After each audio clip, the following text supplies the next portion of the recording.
Ayan, hello po, magandang umaga. This is Tech Jonathan from Video Card Repair.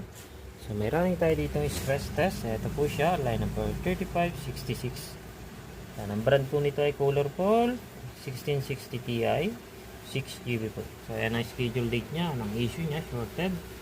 May video po ito sa YouTube, panoodin nyo na lang po. So August 2 siya dumating, na-repair siya ng August 19. Yan, pero ang schedule niya is August 28 pa dapat. So, ayan. Bumibilis naman yung repair guys. Depende sa pagkakataon. So, ito. Stack power up. Super position. Ito siya. Ang score natin ay ito po. Ayan. Check na lang po. So, running siya ng 20 minutes. Ayan. 66 yung GPU temperature. Baba lang. Tapos hotspot ay 77. Pan speed is 71%. Hanggang 100% pa po yung pan speed niya. Ayan. So, ayan. GPU clock at memory clock niya. So, yung specification ng ating nare-repair ay ito po. Yan. So, colorful po siya. DDR6 micron ang bira. Yan. So, okay na po siya. Gumagana na po ng maayos. It's perfectly working na po. Yan. Sure, by HDMI po yan. Panoodin mo na lang. May video po ito sa YouTube sa ating vlog.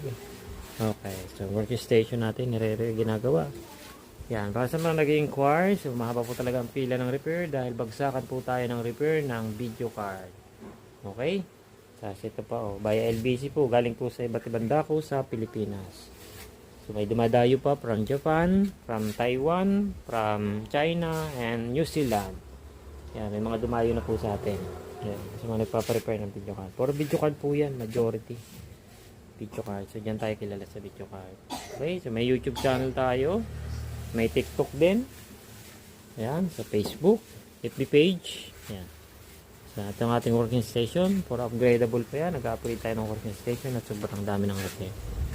Okay, so yan ang ating update para sa line number 3566. So, ganito na lang po ang ating video repair. So, updates para sa customer.